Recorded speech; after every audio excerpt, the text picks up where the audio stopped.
I have some homework for you for tonight or tomorrow night. So that print here. It will look like a little bit like an unconventional problem because there are like some concepts I have never thought about in these lectures, such as supersymmetry. But it shouldn't scare you. I just guide you through that. It's a fun exercise, and when we are going through the solutions, I'm going to tell you some of the properties which appear in this very simple zero-dimensional problem that appear also in modern physics. So you can take them from here after the lecture.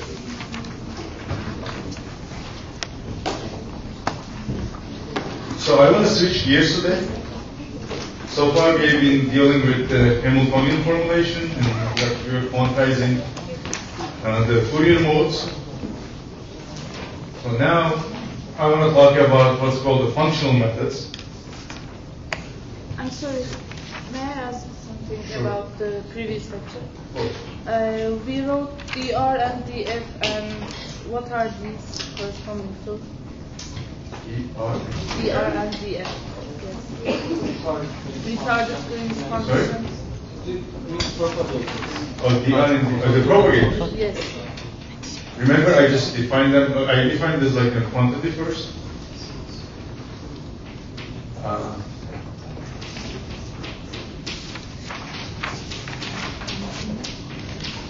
First, I defined this, and then we realized, okay, this is non-zero, even for like in a space I separated space contours x and y. And then we look at this commutator. Yes. And then we decided, okay, when we are computing this, we have to go through the if you go to the complex plane, we have to make the choice of the contour. Mm-hmm. And then for a specific choice of the contour, then we define this dr and then df. So dr is the retarded Green's function. Meaning if you add with the Klein-Gordon operator, it will give you a delta Dirac in 4 dimensions. Let me look more specific. X and Y.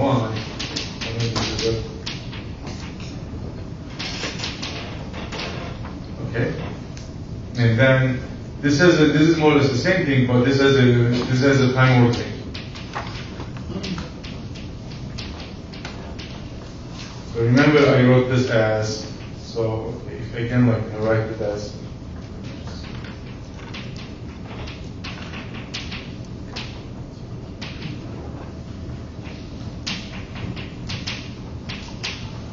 so if x, the event x, is after the event at y, then it orders the fields as y, and if it happens the other way around, like if y0 minus x0, then it means because this is non-zero only if y minus x is y is 0 component of y minus 0 component of x greater than 0, which means if y is after the x, then you can just put the operator to the left. So it kind of orders you in time, and here it tells you the propagator. So it tells you the propagation from x to y.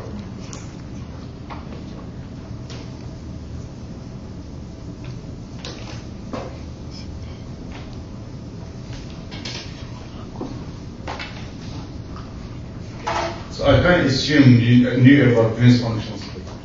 Yes, Al. Is this ordering Lorentz invariant? We are thinking about the first component, the zeroth component. Is this choice Lorentz invariant? For space no. For time yes. Because for space you can change the order. I mean, you can go through, you can boost another frame where you actually change. Actually, I use this, you remember, when I look at this correlator, and I look at this, okay, I got, and you can look at the definition of what I call D and D x minus y in the nodes.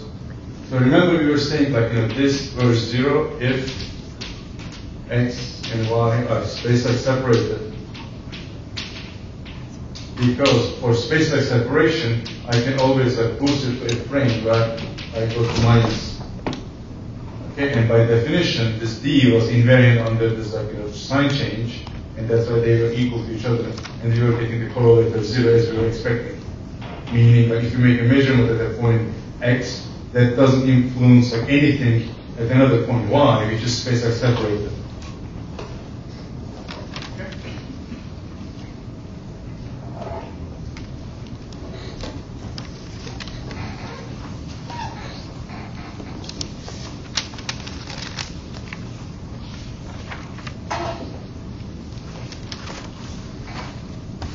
Okay, so today's lecture is going to be about functional methods.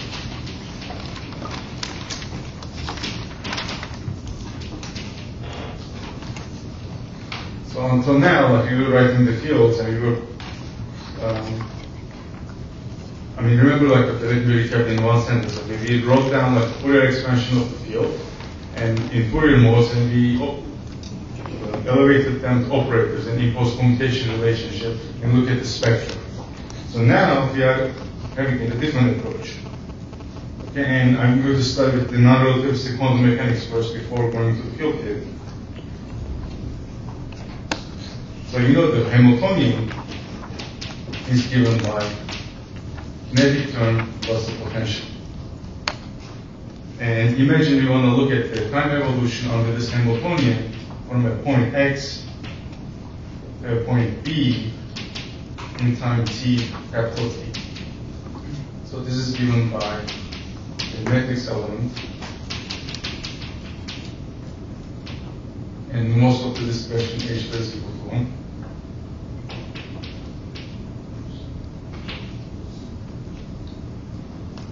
Okay, so we start at the state x, evolve in time, and then look at transition by taking scalar product with the xp. Okay? So this is one way you can do. You can plug into space a Hamiltonian and compute this matrix element. But there is an alternative way, and which is based on the positional superposition principle.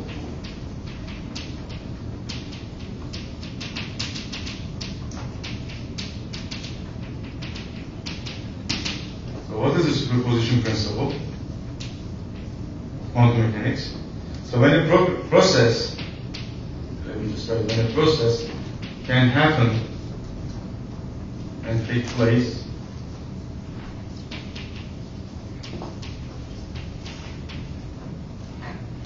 in more than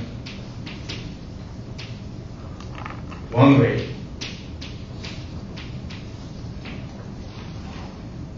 total amplitude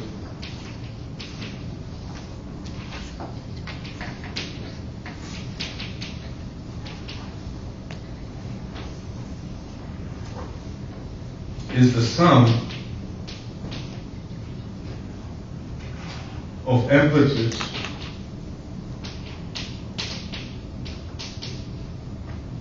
for each way.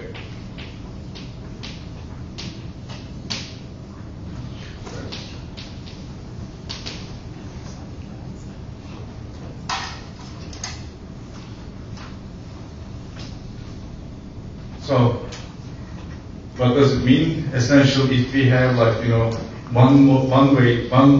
than one way to go from the position XA to position XB, then we need to sum over all these mutual exclusive events, all these amplitudes. We need to sum over. So, in words, it means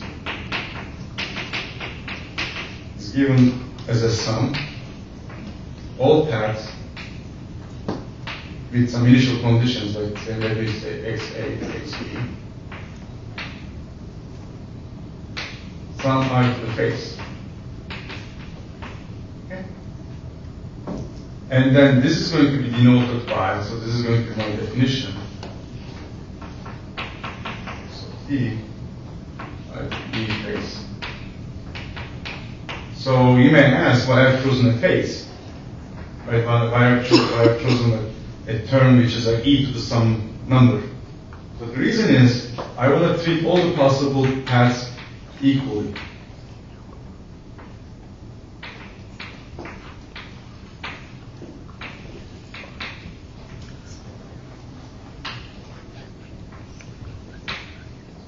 Okay? And here, this curly d and the integral over that is like, means that you are going to sum over all possible paths.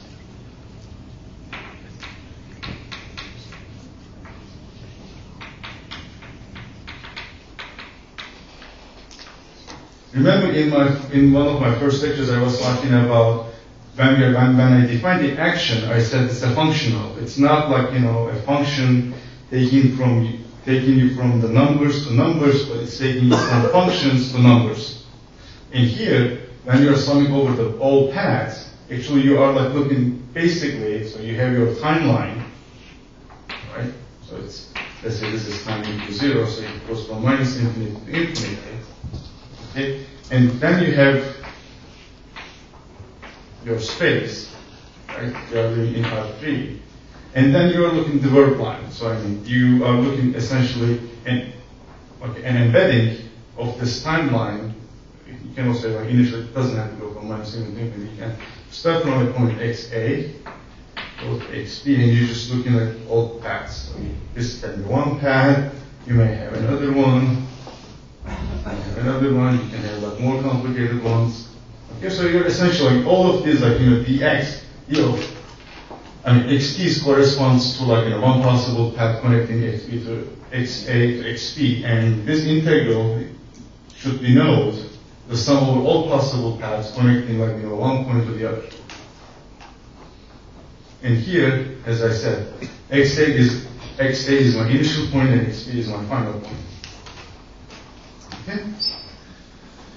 So let's talk about an example. Okay? And this example should demonstrate that. So it should demonstrate that we made here what we are trying to construct has the right flavor. Okay. So the experiment or the example I want to give is the famous double slit experiment. Imagine we have a double slit. And we have, let's say, XA, an electron source. And then we have a screen and we place a detector here, which counts the electrons. An electron can come from the source, go through one slit, go to this side. Let's call this path 1. I put it in quotation marks because we cannot really tell the path of the electron. But imagine it goes this way for the computational purposes, or it can go through the second slit, and that we call this path 2.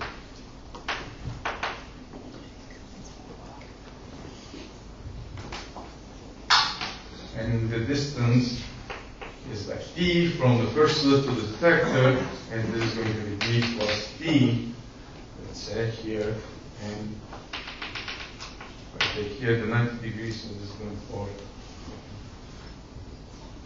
If I just take this is going to be d, the path difference is going to be d. Okay? So as I said, here our phase, let me make some remarks. First of all, the phase, what I call as phase, is a function. Okay? Meaning, phase takes x of t and gives you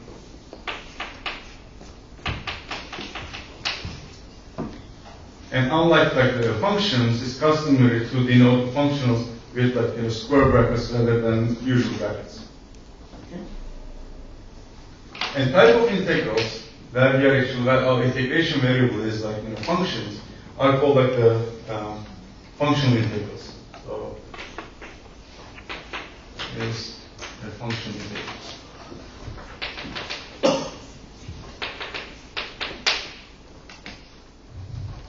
Third, remember when we were defining, I was kind of like, vague about the differentiation. I mean, to get the canonical momentum, I just like use the derivative, but I said that like, it's not correct. Here, we are going to make it more precise. So now, since we have defined this functionals, so the derivative is going to be a functional derivative. So a functional f can be differentiated with respect to its argument, which are functions, and it's going to be denoted by f over.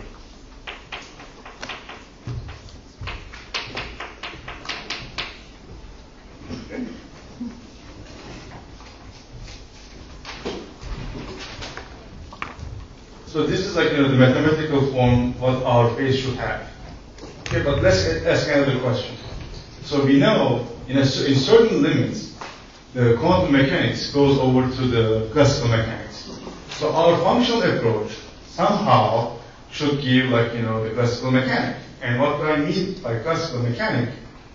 If I forget about like the quantum mechanics for the moment and have this Hamiltonian and consider a particle which is supposed to move from an initial point xa to final point xp.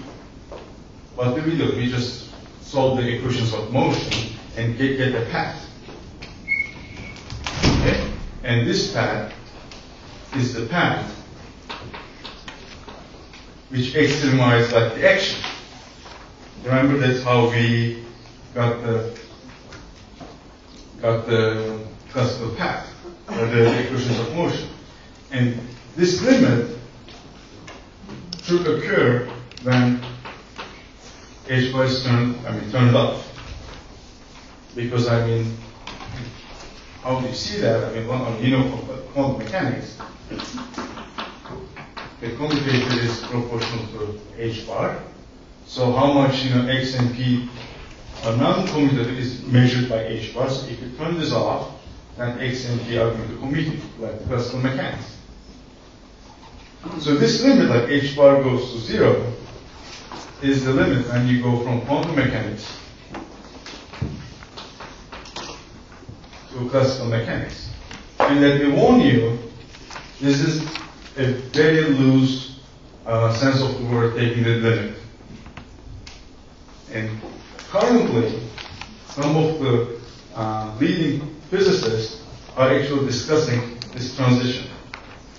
This is like now, this became a current research topic, like we're going between classical mechanics and quantum mechanics, and they're writing 100-page papers on this very tiny subject. And of course, every textbook it says we take h bar equal to 0, and then we go to classical mechanics, and if it's around h bar, we go to quantum mechanics. It's not that simple, actually, but for our purposes, that's going to be simple now. And as I said,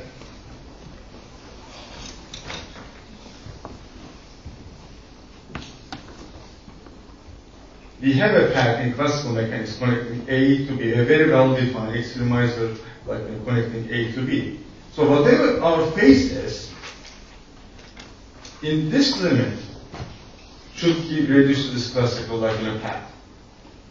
This is one condition we have to impose. This is remember the condition I was talking about of a field theory. If we start the classical field theory, we want to get a quantum field theory, there are some constraints like unitarity or locality we need to follow. So this is another thing we need to include. Whatever our formulation turn out to be in this particular limit, it should reproduce this classical path. And how did we get the classical path? We got the classical path by extremizing the action.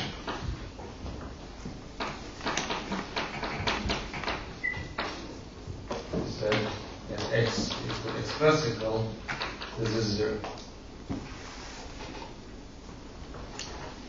So then, I mean, it should like give you some evidence. The first thing maybe we should try for the phase is the action. Because if we do the same thing, if we extremise the phase with respect to like an old path, at the classical path, it should like be an extremum. It should dominate it. And we can also ask the dimensional questions. Okay, for example, when you want to exponentiate something, and the action has the units here.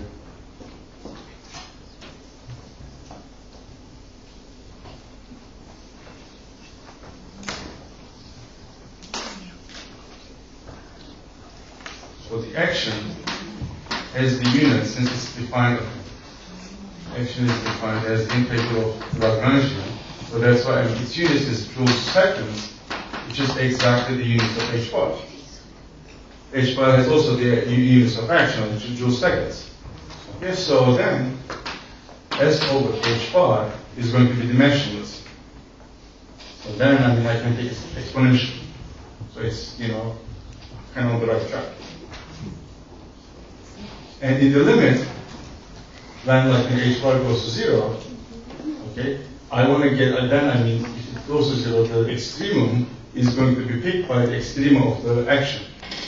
So in this limit, so I should look at the extremum of the action, which are actually the classical paths.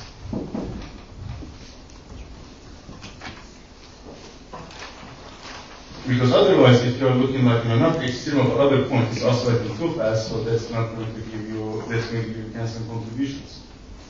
So then the proposal is essentially this.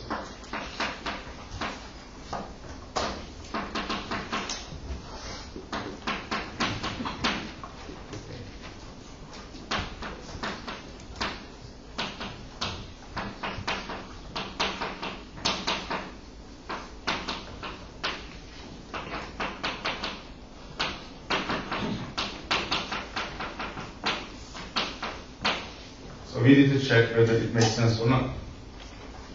If it does, we are lucky. If it doesn't, so we need to search for something else. And of course, this is going to be the right choice. Otherwise, we wouldn't be spending time with this. Okay? And let me give you a little more evidence that what we are doing tends to be correct. Before going a more complete derivation or I wouldn't call it proof, but Sorry, could you repeat that part? Which one? Yeah. When h bar goes to 0? So what are you doing there? I don't understand. Okay, no. What I'm trying to say is, okay, so I'm writing a new formulation. That's my aim. I'm writing a new formulation for quantum mechanics. And here, my guiding principle is the superposition principle. So if the event can occur multiple times, multiple ways, I need to sum over all the possibilities with connecting those to initial and final conditions. That's one thing. So that's why I'm just I kind of introduce, I should be doing some sort of summation of all possible paths connecting the initial and final configurations. That's one thing. The other thing is, so since it's quantum mechanics, and we know that the quantum mechanics goes to classical mechanics in a certain limit, which is h bar goes to 0. So I'm saying that in a limit, in this limit, I should my functional method, whatever it is, should produce this classical path. Okay? And I get this by actually extremizing the action. So in that sense, the what I call here phase could be related to the action. Okay? And incidentally, the action has the same units as h bar. So if I look at this quantity, action over h bar, I get something dimensionless which I can use for my phase. Then it will be just oscillating. But if h goes to 0, right, this whole thing is going to infinity, and it will start oscillating very, very fast. Right? So somehow, like, I mean, then the classical path should be like, when this is an extremum, a minimum, where the oscillations are the smallest.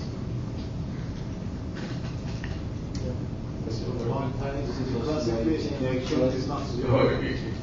Right. You said your classical path is going to be an extrema where the phase is oscillating with very high frequencies. Okay. What I was trying to say is, so if when I'm taking the h bar limit, okay, so all the contributions to this from all the different paths should be dominated by the contributions which are very close to classical path. So I mean, I should get only contribution like really close to like the classical path. All the other contributions coming from all the different paths should be dominated by the classical path. So for that, it has to be an extreme. I was asking, how does it reduce the classical one in the h to zero? Yes. H to zero. I mean, when you take h bar to zero, No, when h goes to zero, okay, for any other like an arbitrary like path, yeah. right? So this is going to be not an extremum. Okay. Then h bar, then it's going to be, then this will be diverging, which means that then the phase is going to diverge, and that it's going to be like e to the I something infinity, which is going to oscillate very fast. Classically, a law that has a finite action, right? So it will have, it will go deep into it. But it's going to, but okay, so let me try to follow this. So if you have, imagine this. You have something like this, which is a little bit bigger, okay, or minimum. Okay, so this is your profile. So if you are looking at each bar, okay, I should be the other way around probably. If I'm looking at the exponential of this function, okay, so then it's going to be peaked. When I take h bar to zero, it's going to be peaked around this value, around extreme. So it's going to be dominated, like with respect to all other paths. It's like the saddle point. It's like the saddle point approximation. But the necessary thing for the classical limit is that action is extremum, not maximum. Yeah, I mean, usually it's the minimum, right? Usually, like the path, the classical path is, you find the path which extremizes, right? Because you're equating the first variation with respect to the field to zero. That's the first derivative, essentially. Now you are finding the extremum, but it can be a minimum or a maximum. Usually we don't check this, but usually most problems, it turns out like it's the minimum actually, it minimizes the action.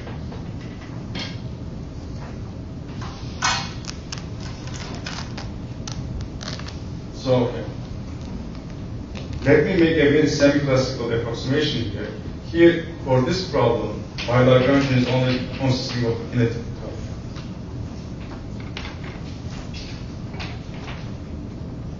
And so then the action is more or less, it's really, very crude, like, then I multiply time, which takes like the flight time from here to the detector. So, okay, so let me just do them together, path 1 and path 2. So V1 is approximately V of t. So then the action of the phase is equal to 1 over n v squared v 1 over h bar.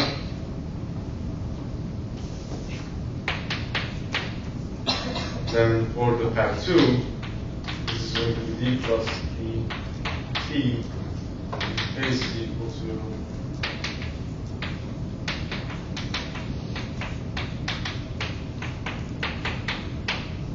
so, and I can look at the difference in the phase,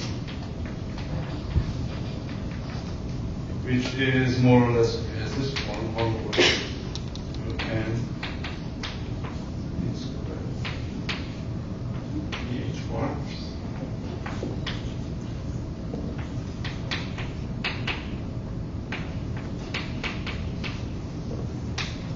Yes, and if d over the small lowercase d is much smaller than 1, so then I can neglect this with respect to d over d, the linear term. And then this is approximately and d over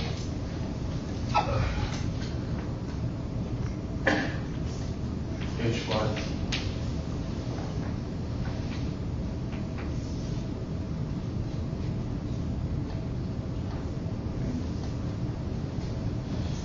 If you look at this expression, so you can say, okay, this m times d over d, then d over h bar. So this looks like, I mean, more or less like b. This together looks like p, momentum. So this is approximately d over h bar. And remember the phase, delta phase over d is p over h bar. From this, I just divide the both sides by d. So delta phase over d is p over h bar. And from the de Broglie, I know this is approximately 1 over lambda. And then you see the delta phase is the path difference over the de Broglie wavelength. So our naive guess for the phase gives you something sensible. As I said, this is a very semi-classical because I'm making many crude approximations, such as I'm assigning a different definite length for the path and the velocity and everything. But eventually I get something sensible. So this is to motivate what we are doing is making sense.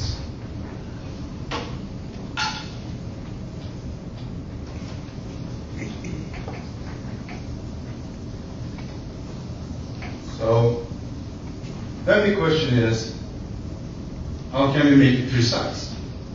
How can we make this procedure, as summing of all possible paths, more precise? For this, we are going to discretize the time. So if this is our time error, so we are going to discretize the time.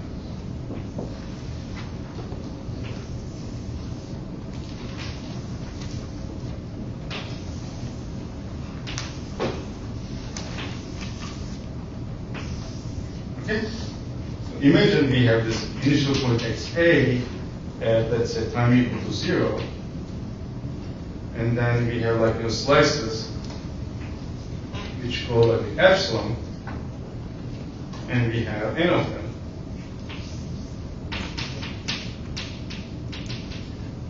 N slices. And of course, and then we have this final point xp, right? And any path connecting to xa to xp will cross certain points in the slices. So it will cross here, let's say here, here, here, here. So it's going to be something where the particle will go here, here. Or another possible path that will connect starting from here, here.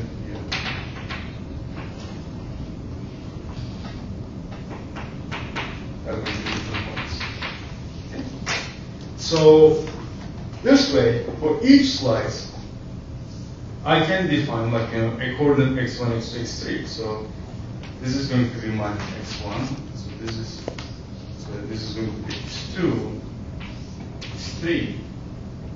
And if I integrate over each individual ones throughout the whole x-axis, then I eventually sum over all possible paths. At least in this discretized version. And then the question is whether I can take a limit when epsilon goes to 0 sensibly. And of course, the measure of path integral is very hard to define, especially for field theory. If you know how to do it, send a letter to Clay Institute, they will give you $1 million. in addition to like, proving the confinement.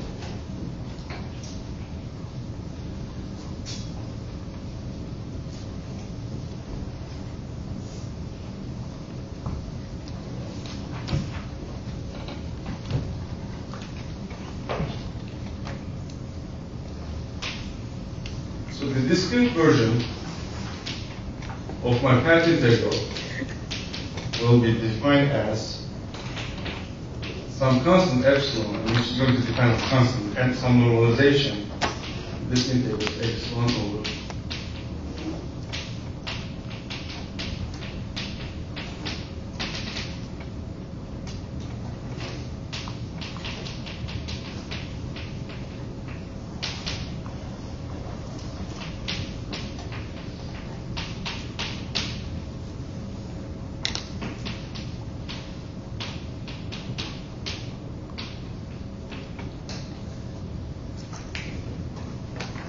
Is this part clear? That like, for me integrating, this integration, like summing over all points at each slice actually corresponds to all possible paths connecting A to B.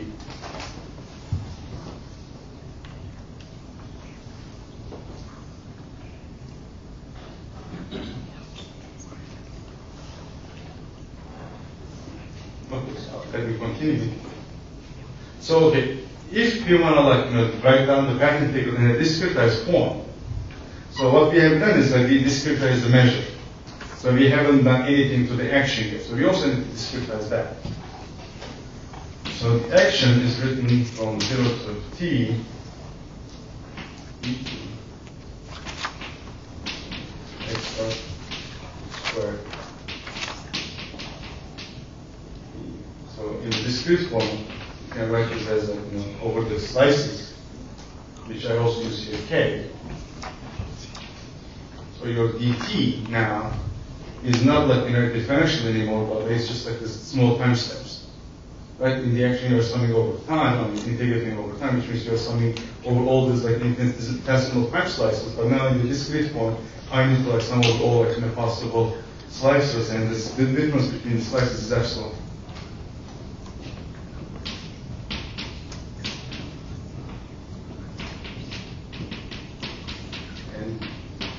I'm writing the velocity as the difference between the slices over time these pass minus, I'm just taking as the potential, the value of the potential between slices. Because if I just have xk, let's say xk plus 1. So my potential is taking time to get this is xk plus xk plus 1 over 2. I'm taking the value of the potential over there. Okay? So once we have all this, okay, how do we show that what I call u is really equal to this discretized integral? How do we prove that? So the way to prove this, or the way to, as I said, I'm hesitant to say prove it, the way to show this is, if we can show that u and this integral representation, so this is still a question mark here, if u and path integral we define satisfy the same differential equation with the same initial conditions, they match. Now, from the uniqueness of the solutions of differential equations, I know that they're equal to each other. Right? So how do we do this?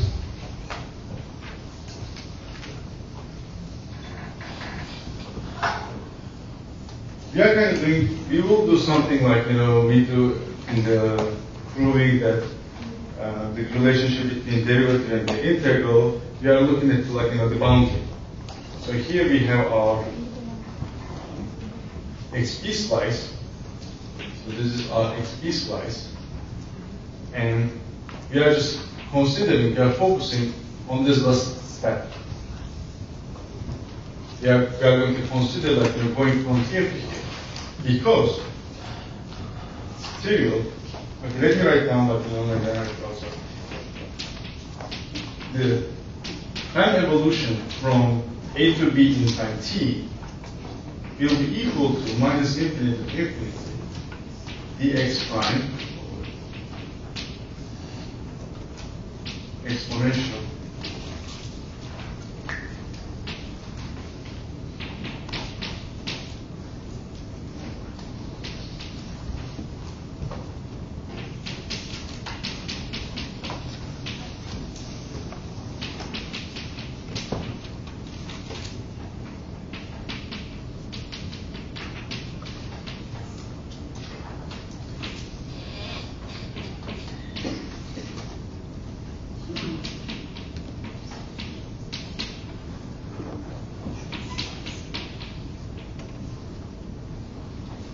I define my U in this discretized version as integration of all possible slices. And here what I'm doing is I'm focusing on the last slice, on the last step. I'm just saying, to go from A to B, I will jump like over the slices. But what I'm going to do is I will like approach until like an XA, from XA to X prime. Where I mean with X prime the last slice. I need to go evolve until there, and I will get this, I will do the last integral. Going from the XP slice, X prime slice to XP. And what I did is I just take this action and write it only for the last step. That's why I substitute like SK plus 1, XP, the SK is like X prime. And I'm only left with one single integral.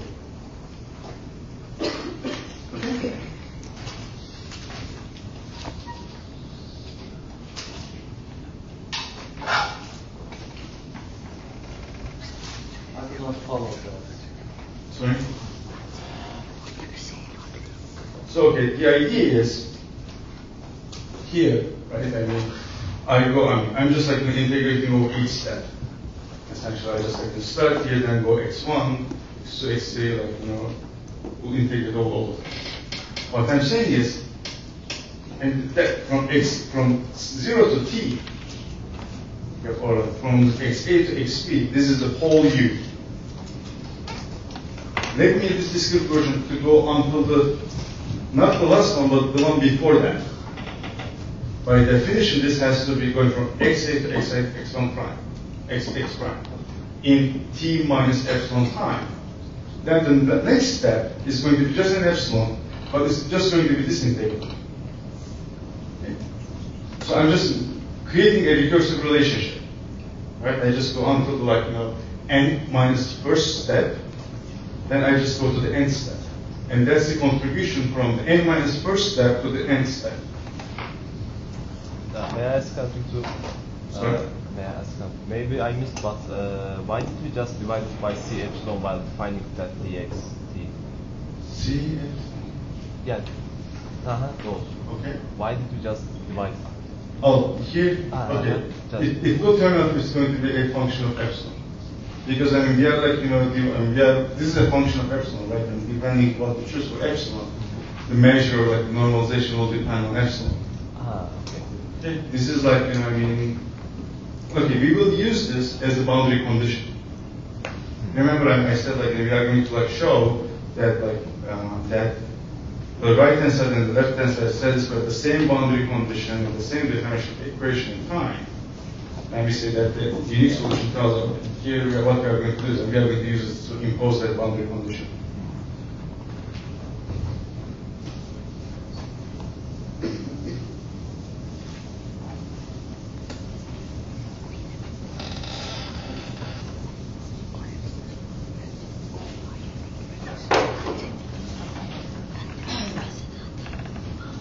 And of course, in the discretization, we always have in mind that we are going to let epsilon to go to 0. We don't want to jump every minute. We just want to jump this in the smallest steps possible. So that's why what we can do is we can actually expand this in epsilon and see what happens. Okay, so equal to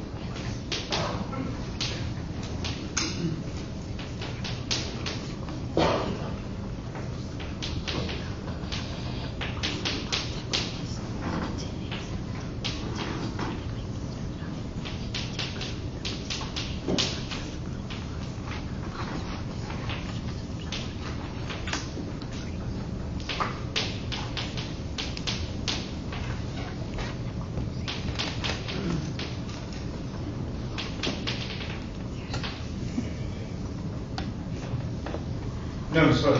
No, hold on. I said something wrong, sorry. We are not expanding epsilon. No, sorry.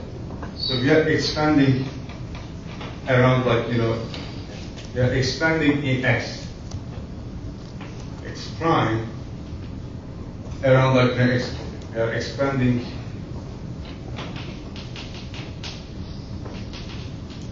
x prime near xp. Right? Then, because when you are sending the epsilon like, to 0, the most contribution will come like, when they are very close to each other. And then, since they are close to each other, it's small, we can expand around that. Times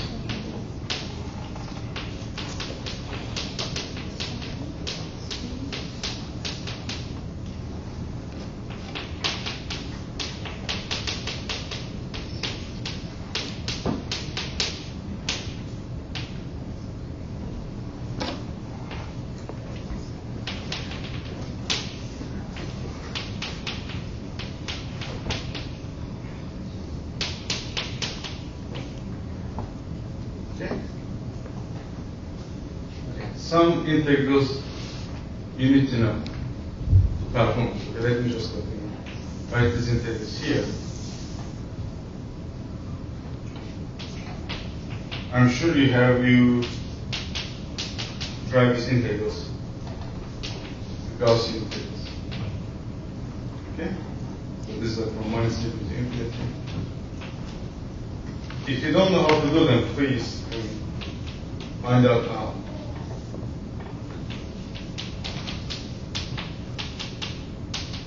Equal to 0.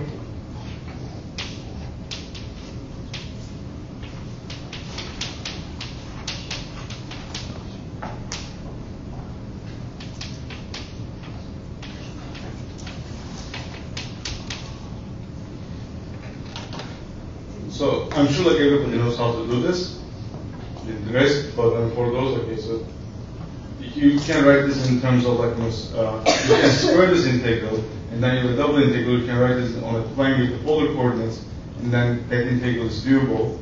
Then you get this expression, and then you can actually like forget that the other powers. Okay, you know that all powers are going to give you 0 because this is a even domain, like it's from minus infinity to infinity, but the integrand is odd, so they clearly give you 0 for any odd power of x. And this one, for the even powers, you can always differentiate with respect to b and bring the power of x squared, and up to like some factorials, like this is going to give you the integral, the value.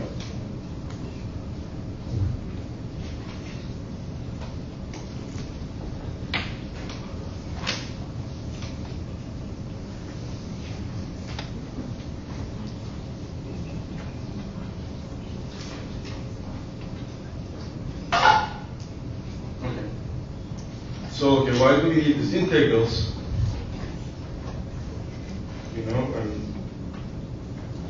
So we can, see here we have a Gaussian integral. So we are integrating with respect to x prime, and we have here, like, an integral which is Gaussian, and then we have these terms. So, since, like, odd power gives you 0, from here, need to be a little bit careful. So since we are integrating over xb, you can always shift this by xb, because the integration reaches infinite, and the shifts are not going to change the measure. But this is going to be a pure Gaussian integral. Then this is going to be only that integration variable. So this is x integrated over the Gaussian will give you 0. So we won't have any contributions from the first derivative, but here we will have the integration variable squared. against Gaussian, so we need to use this formula. This is going to give you something non-trivial. And you don't need to worry about the derivatives because they are with respect to xp since we are expanding here on xp. So they are not going to be affected by the integration. So if you do this, what you will get is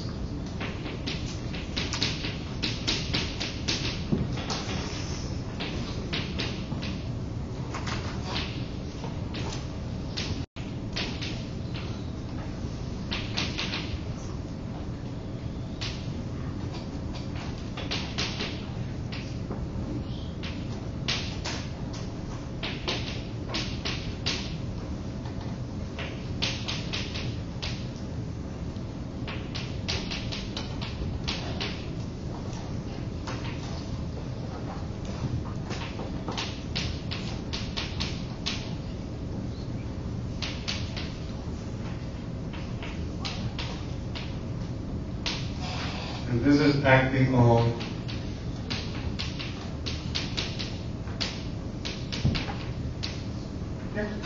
so this is like after the first integration. Then I can actually set epsilon equal to 0, and then I should get the left hand side is equal to the right hand side. Right? Because I have this one and this will go to this. This the linear term and the higher order terms will go away. I will have this one, and I have this factor. So this factor should go to 1. And this epsilon go to 0. And that tells you what epsilon is. Why was that 1? Which one? You said it's equal 1? No, because the right hand side has to be equal to the left hand side.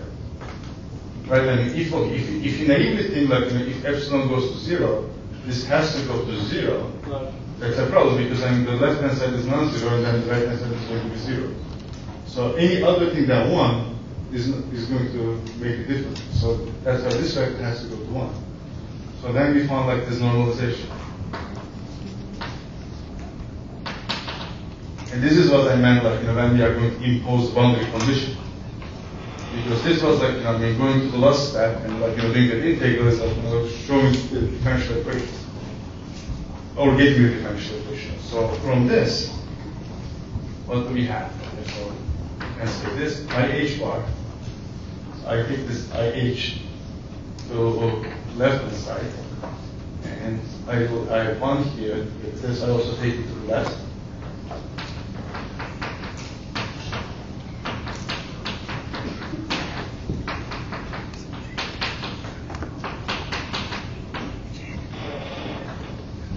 I will divide this by epsilon. And on the right hand side, what I'm left with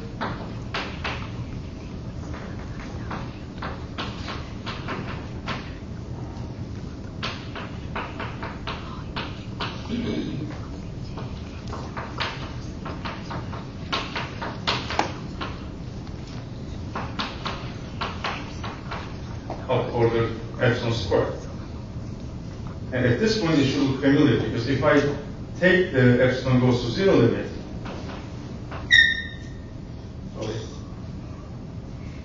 I get this.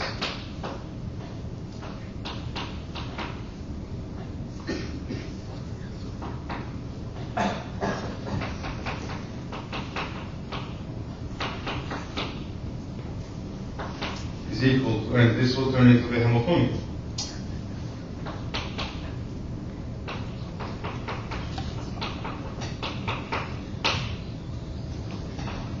And you know this by below is the linear equation.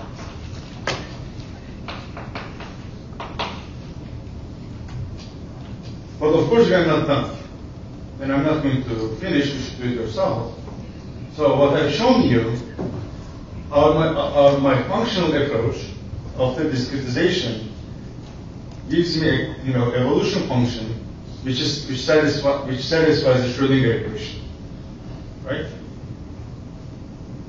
Then you should show or convince yourself that my previous definition for U, which was, I mean, this is obvious, but as I said, you need to commit yourself. This actually also satisfies the Hamiltonian equation. Right here, I mean, in this whole derivation, I used the path integral functional approach definition for U, and didn't touch this Hamiltonian approach. So it's of course clear that it satisfies the Schrödinger equation. Time derivative just lowers you the whatever, it's easy. But then you show with the same boundary condition. Also, the functional approach gives me the U, which is satisfied by the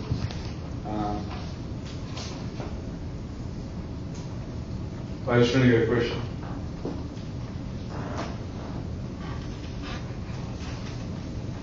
Okay, you can do one last check. Sure, of course.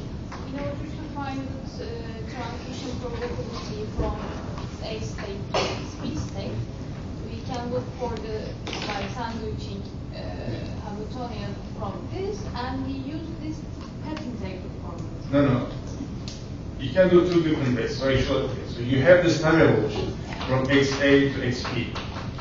So this is one approach, right? You just sandwich with the time evolution operator and you get the transition. This is a new approach. This is doing this path integral, this function integral. You will get this transition probability by summing over all possible paths, connecting all this. There's completely separate formulas, but they give you the same answer. When A goes to 0, this will be the When?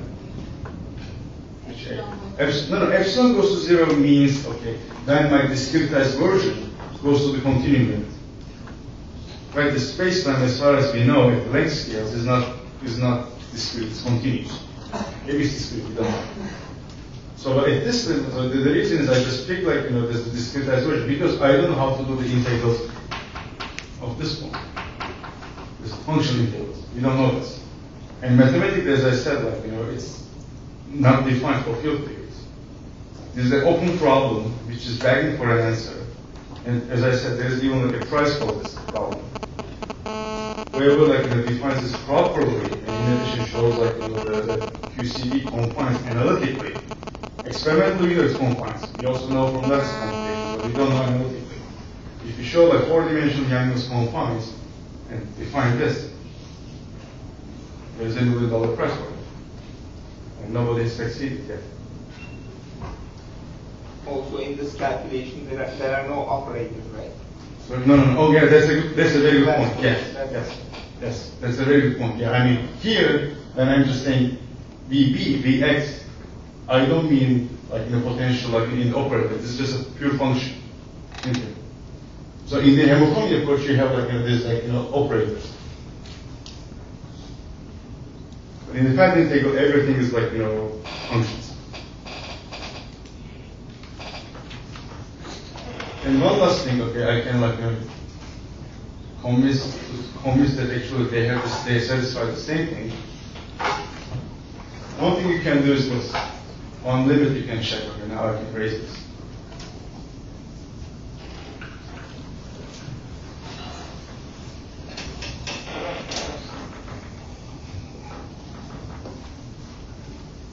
So imagine I take t goes to 0 limit of x e to the I h bar e. If I take t goes to 0, then this goes, I get the operator, and it goes to Kronecker delta. Here, if I take epsilon, it goes to 0, okay? So then I'm going to be left with this one. So from the path integral, if I take limit, epsilon goes to 0, as time goes to 0, of exponential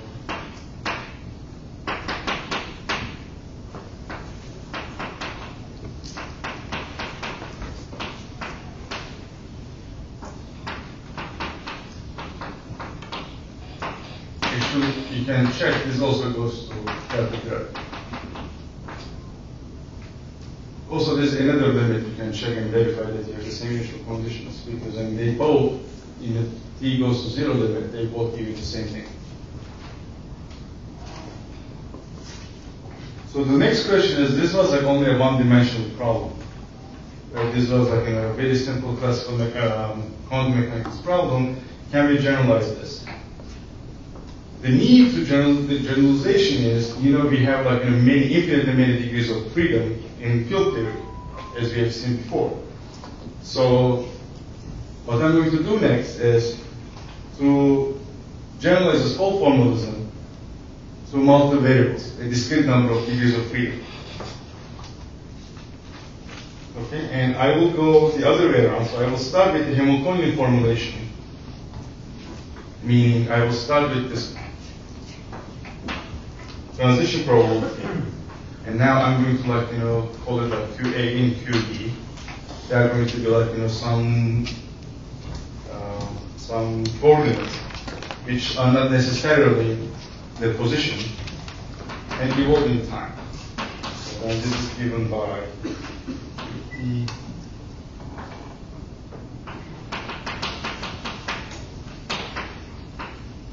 And sometimes, this is some notation.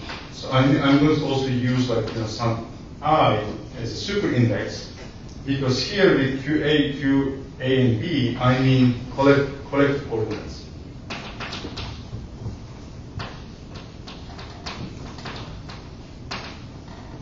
Let me repeat. So I don't mean Q's are necessarily position coordinates. They are some coordinates in the phase space, and they are not. And it's just a collective coordinate, meaning actually I mean many other coordinates. So then I can actually write this as e to the h epsilon.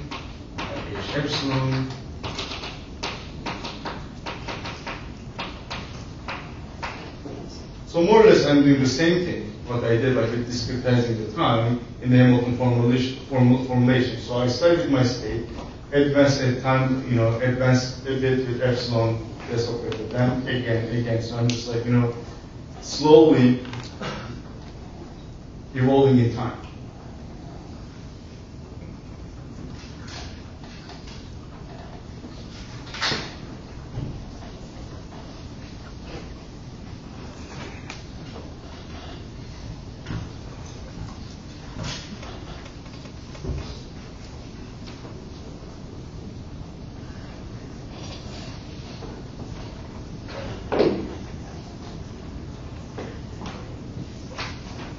What I'm going to do is I'm going to insert each each is exponentials. I'm going to insert the identity operator, which is, as I said, collective coordinates.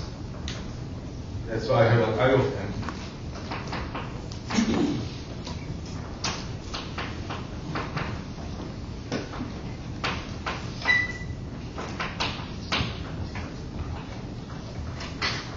I'm going to insert a bunch of identity operators between them.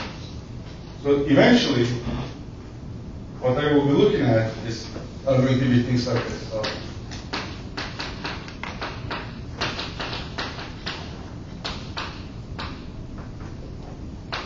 Right. So I'm just going to call each slice again. I'm going to denote by k.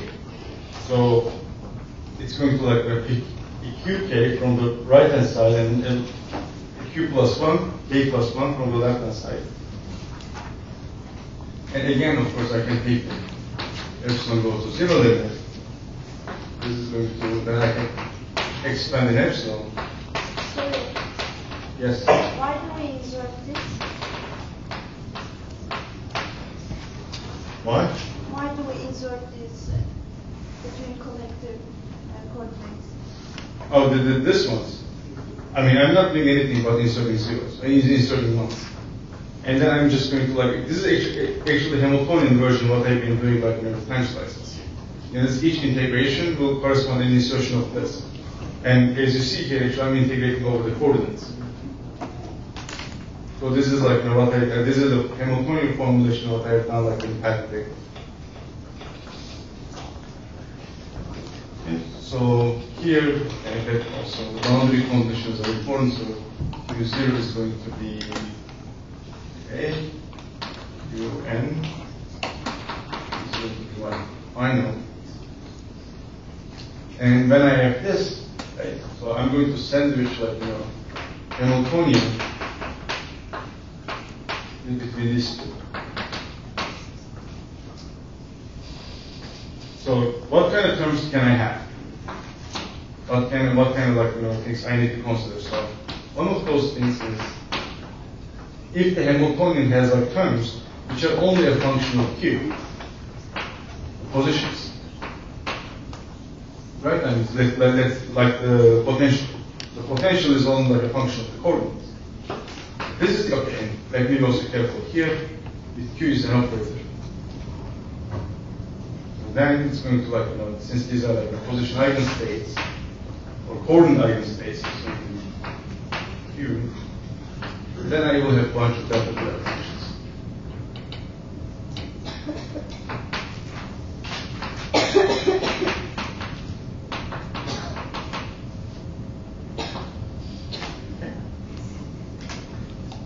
But let's write it in a more suggestive way, or which will be clear in a moment.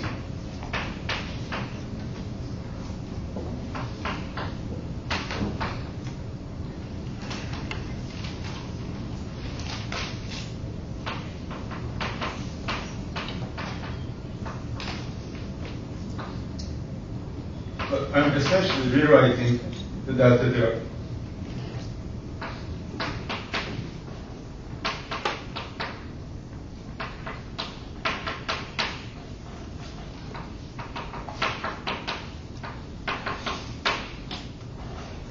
When I perform this integral, I will get my delta derivative. Okay? So that's one possible term. So the other possible terms are like the kinetic energy, which are only a function of the momentum operator, or momentum. Then okay, this can be written also as an integral.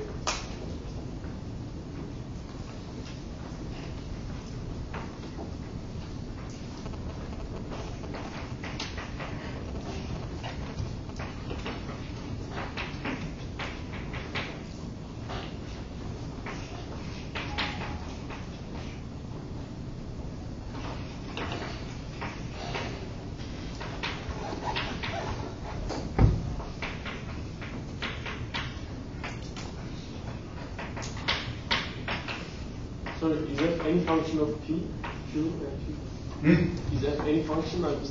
Yes. Any function. Okay. So up to now, I'm only looking at the terms of the Hamiltonian, which can be in the Hamiltonian that depend only on either the coordinate or momentum. Only them. And of course, I mean, this is simple for the coordinate, and this is a little bit more tricky, but you can always write momentum in the coordinate basis. So this is also fine. You can also write it this way. But the tricky part is when you have terms in the Hamiltonian that depend on both the coordinates and the momentum. Because in classical mechanics, right, you can order them the way you want to order them. What you have in quantum mechanics is ordering ambiguity. But let me give you one example where you can actually unambiguously write in this useful form. So imagine this.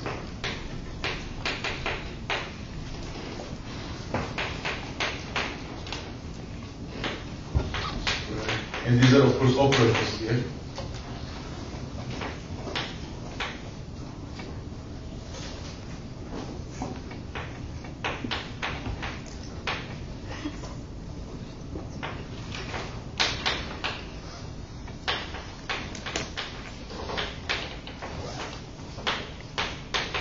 And the claim is this can be written as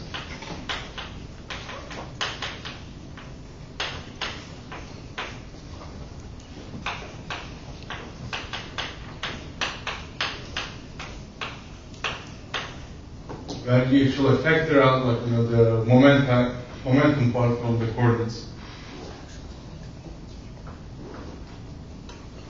And the thing you need to notice here is this expression in the middle is symmetric in P and Q. So this is called like the wide ordering. So when Q, the coordinate, appears symmetrically,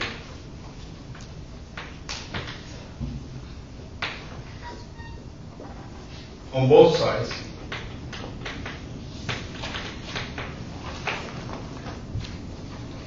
this is called like the wide ordering.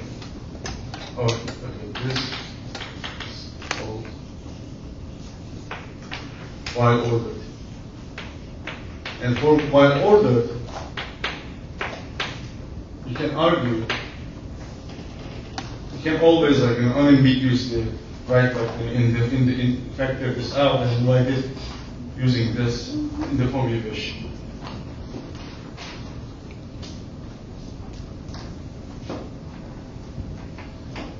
So then for a wide ordered Hamiltonian, you can write this as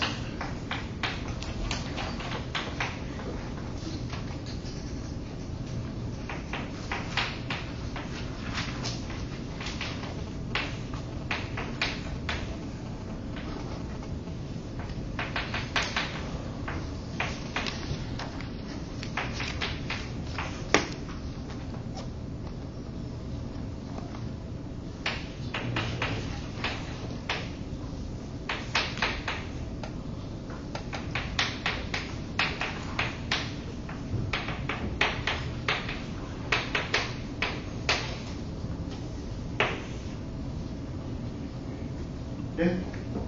So remember, and so we also have this I epsilon here. Remember this expression was for small epsilon. So that's why we kept the linear. Okay, this part is going to be hand wavy, but imagine this is not like small, but we are going back to the non-zero thing, so we are going back to the exponential. And then this will go to, again, this measure and exponential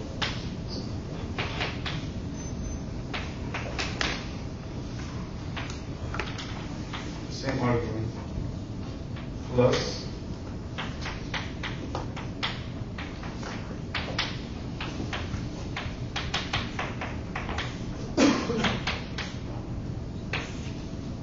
so now I hope it's clear why we have written this Dirac functions in terms of these exponentials. Because you already get exponentials when you were writing like f of p sandwich in the coordinates. But here we didn't need to, but once you also write this in terms of the exponential, it's going to be the same exponential. The same is true here in the third case. And so for the wide order, you can take everything, factor this out, this exponential, and combine with exponential to Hamiltonian. So then we have an expression in which everything is in the exponential.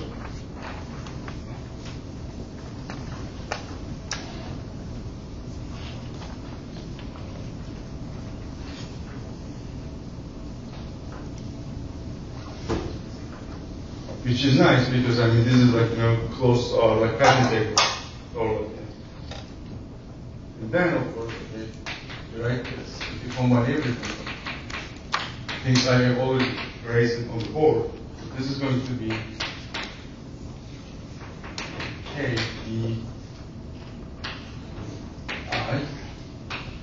These are like these integrals, these coordinate integrals are coming from when I inserted one. It means this infinitesimal time evolution.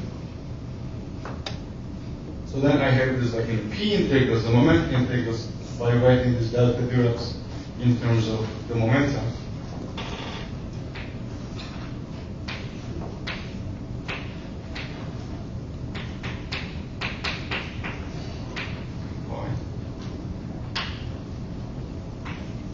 Let me have exponential.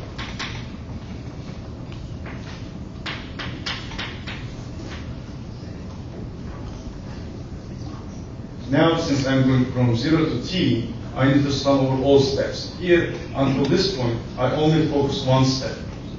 Now I'm summing over all possible steps from 0 to t. That's why I'm just also, I have this extra summation of exponential. Because I mean, these are now pure numbers. And like if you multiply like an exponentials, like the argument sum. So that's why there's extra sum here. Exponential. AI.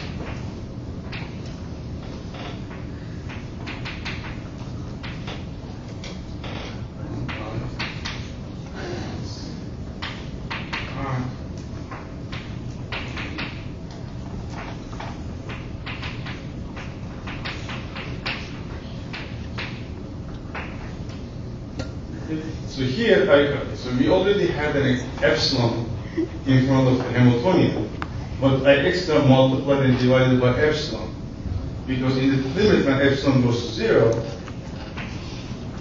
this will be a time derivative, because epsilon is in time direction. This will becomes like a time derivative, and this epsilon becomes dt, because it's time, and here this also becomes dt. So in the continuum limit, then my discrete like integrals will turn into like, you know, path integrals or like functional integrals.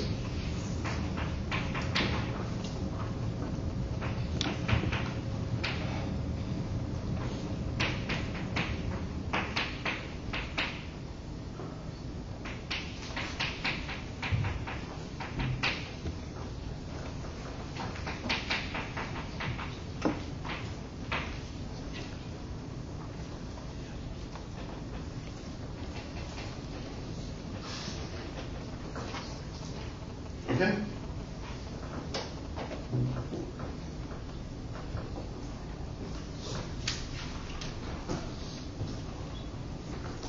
So what we have shown is, okay, you know, this is a Legendre transformation of the Hamiltonian, which is Lagrange or inverse Legendre transformation.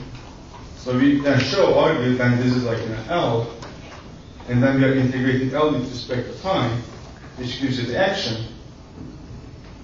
And we recovered. We started with the Hamiltonian formulation, with operator formulation, and repeated actually the steps with like inserting this like, you know, ones in between, and then we eventually end up like an integral, which is a discrete version of summing over all possible paths.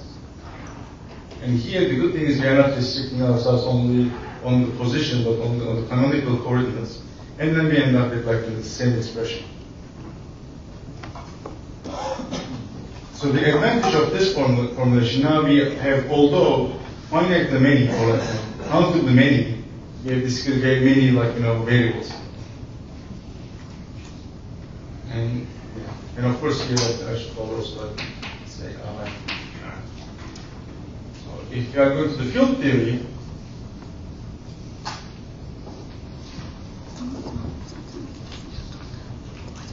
we say okay, we assume if we go from like, you know, finitely many degrees of freedom to uncountably many degrees of freedom, things won't change quite a bit. They follow nicely. And since we have been dealing only with the scalar field, let me do it for the scalar field. So remember, like the Hamiltonian for the scalar field was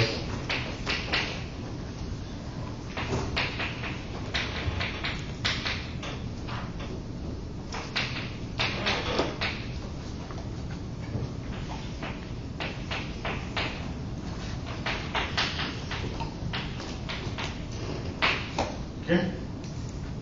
So then, what I'm going to say is that P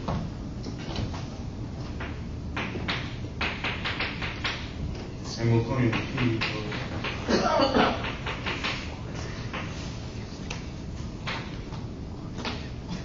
will be, so now as I've been emphasizing, like, you know, usually you can in a hand wave way go from the like, you know, coordinates to the fields, and from the momenta to the canonical momenta, momentum density.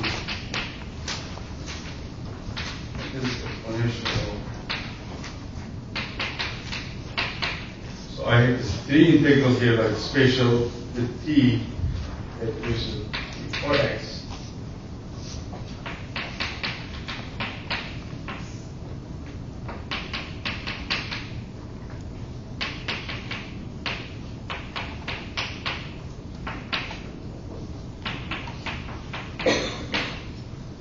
Right?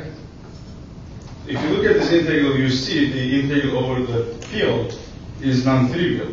Because, I mean, in addition to having this, I mean, you have also the unknown potential, but the integration over the momentum is Gaussian. Of course, with the like shift up. Okay? So one thing is, you can integrate this. So how do you integrate this? You complete this to a square, you can shift the boundaries and you can integrate it. Or, I mean, integrating out essentially in this case means just like, find the equations of motion for pi and replace them, you will get like another integral. And if you do this, what you get is the pi dot square,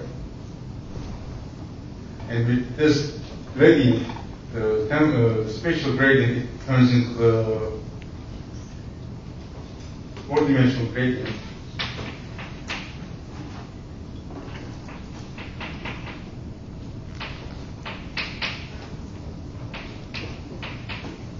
You will have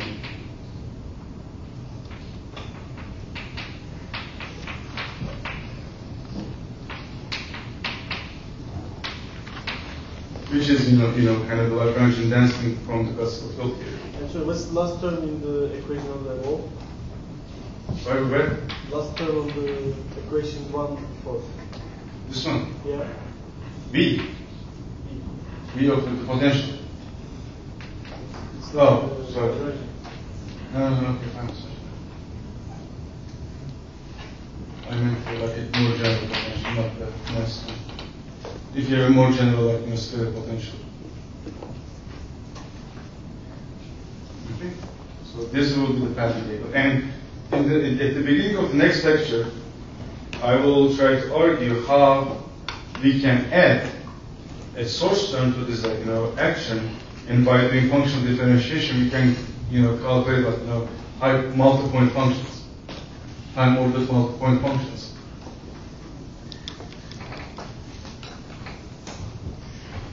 But before we finish today, there is one piece of information you need to know to solve the homework problem, which is this integration over the Grassmann variables. So for the moment, it's good enough if you know it only as a rule, just an integration rule, without knowing where it comes from. As I said, it should be good enough to solve a problem. And since I didn't go over the fermions too much, the Grassmann value numbers too much, so I didn't go into details. So the Grassmann valued numbers are numbers which score to 0. Okay? So if you have two Grassmann numbers and if you exchange them, they pick up a sign. They're anti-commutative. And if you make an integral, if you take integral over this gives you P. So essentially, this one, of course, is 0 for n greater than 1, because if it's greater than 1, it will score to 0. So only this one is surviving. So for the problem set, which you can pick up from here, it should be good enough that we have the Grassmann numbers which square to 0, and if you take their integral, the only contribution is coming from e theta theta is equal to 1. And in the homework, all the fields phi 1 and phi 2 are Grassmann valued fields. They're not fields actually, because in the homework you have a zero-dimensional theory. So they're not fields, they're just numbers. And in that case, the path integral turns into a normal integral. But the thing is, the interesting thing about this is the integral, usually an integral gets contributions from all the integration region, right? But in this case, because of the supersymmetry, because of symmetry the action has, the path integral localizes. So the integral localizes, meaning it will only get contribution from a discrete set of points. It's not going to get contributions from the whole interval, but just discrete number of points. So this is a baby version of very sophisticated techniques people use nowadays in field theory. So I just want you to have flavor, and more about that I can say also on our problem solving session. I'm not sure whether we should be doing it tomorrow, but we can do it also next week. Sorry? Next week? Depends on what? We will decide. I mean, okay, try tonight. So I will try to demonstrate it tomorrow, maybe on the board. And I think I'm already out of my time about. Yes. Is there a difference between zero-dimensional field and dimensionless? I mean, in zero dimension, so in quantum mechanics, you can regard as one-dimensional because you have time and you are looking at the world on the particles. But here, zero dimensional, you don't have a time evolution. That's the difference. You don't have a dynamics. So, for example, we can define what's called like the matrix integrals, where we are integrating over possible, let's say, Hermitian matrices. That's a theory which is a field theory with zero dimensions. But you can, in some certain cases, those matrix integrals, which are zero-dimensional, can give you physics with dynamics, which is higher dimensional. So higher dimensions can also emerge in the zero-dimensional theories. And the other thing is this is like going to be an index. What you're computing as a partition function is what's called in topology index. Okay, thank you.